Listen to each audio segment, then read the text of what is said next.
If you've never done mosaic crochet, or you've never even heard of it, this is the video for you. Hello and welcome hookers, crafters, and laymen. This is an overview of what overlay mosaic crochet is. I'm going to explain how it works and go over key terms. I'll show pictures of what I'm talking about, but I'm not really going to go over it in detail since this is just the overview. I have tutorials you can use to actually learn how to do it. First, there are two main types of mosaic crochet: overlay and inset. I am only talking about overlay, so from this point on, if I say mosaic crochet, what I mean is overlay mosaic crochet. It's just kind of a mouthful. To be honest, I've never tried inset. I think that overlay is easy and it's a great introduction into mosaic crochet. I'm going to be throwing a lot of information at you, so buckle in. So what exactly is mosaic crochet? Well, it's a color work style of crochet that uses a few simple stitches. Color work just means that you use multiple colors to create a design or pattern. It's always worked in one direction. So if you are a right-handed crocheter, you're always going to be crocheting from right to left. Right to left. If you're a left-handed crocheter, you're always going to be doing left to right. You only use one color per row and you fasten off after every row.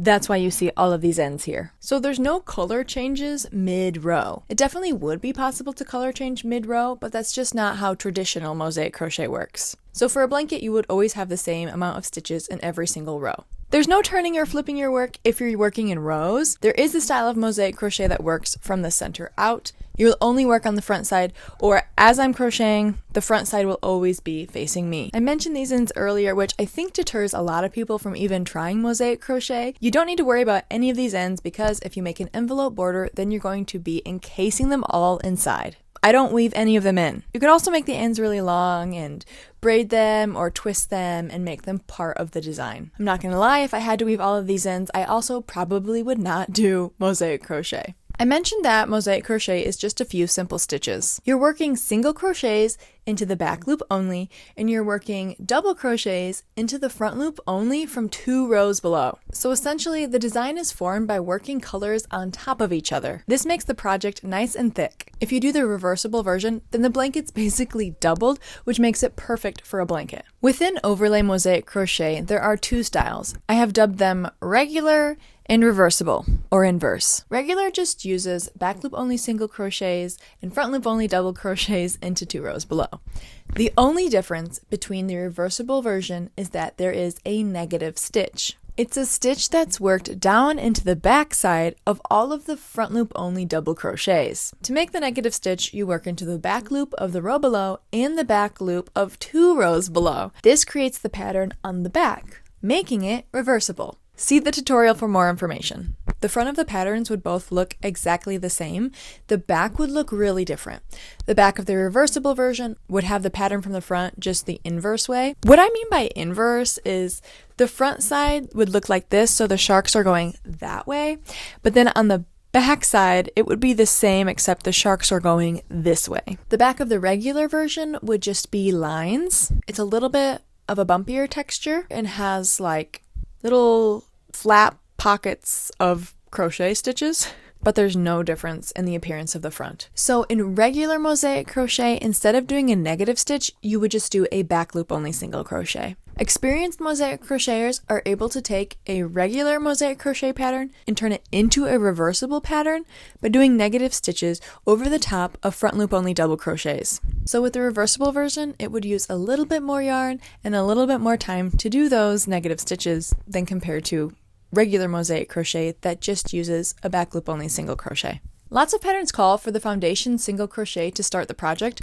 which I was super intimidated about doing. I think this is the easiest way to start the project since it avoids having to crochet back down the chain. And it is a huge time saver. Each row begins and ends with a border stitch. What it does is help keep the edges super straight, it secures the ends, and sometimes it's necessary when making the border. I do think that the border stitch is the most difficult stitch in mosaic crochet, but after a few times it's not that tricky anymore. And I've seen a few different ways you can make a border stitch. Some of them have an extra single crochet that I just don't include in mine. When you finish your project and you're ready to put the border on, you have to knot 2 ends together and then cut them to about an inch and a half. I have seen that some people chain one at the end of every row and then they cut it off and they don't knot the end of the row together. They just only have to knot the beginning side. It just really depends on your preference and your comfort level of the ends being secure. Basically, the border is a wall of stitches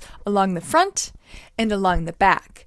And then you connect them at the top, which encases all of those ends inside. There are a few different ways to make the envelope border. You could work into those border stitches that you made along the side and then work into the regular stitches along the top and the bottom. This is how I did the border for the gingerbread crochet along. Another thing you could do is surface slip stitch all the way around the edge. You have to make sure that you slip stitch super loose, and that first row around after the slip stitches is very time consuming. The slip stitches allow you to make a thin little line of an offset color all the way around the blanket, which can look really nice. This style really does look the most professionally finished, but only to a trained eye. For the ocean blanket, I decided to use the surface slip stitch, but I didn't use a different color, which made it a little bit difficult on the backside to tell which loop was the backside of those surface slip stitches. The third style you could use to make the envelope border would be to front post double crochet all the way around the backside and then all the way around the front. This is probably the fastest method to making the border,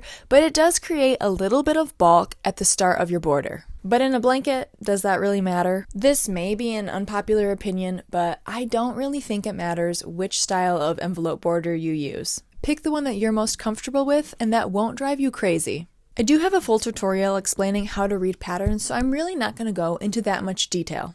Basically, the pattern is composed of written directions and charts. You could make the whole project using either one or using a combination of both. I find the written directions to be super useful to know the number of stitches, especially when starting a motif. Then I find the charts to be helpful to make sure that I'm on the right track. And once I've done a few rows, it's easier for me to use the charts than it is the written directions, typically. Difference between mosaic crochet and tapestry crochet. A lot of people have commented on social media that the color changes look so crisp, but really it's just one color per row and the colors are worked on top of each other. I think sometimes these people are confused between tapestry and mosaic crochet. Mosaic crochet is very different from tapestry crochet. With tapestry crochet, you switch colors, sometimes multiple times and multiple colors mid-row, and you have to carry or crochet over all of those colors. Your working yarn can get all tangled and it gets a little bit tricky to keep consistent tension. Sometimes people pull too tight and it scrunches their work. And it's also difficult to make those color changes mid-row look crisp. What I mean is they aren't straight lines. That's just, you can't.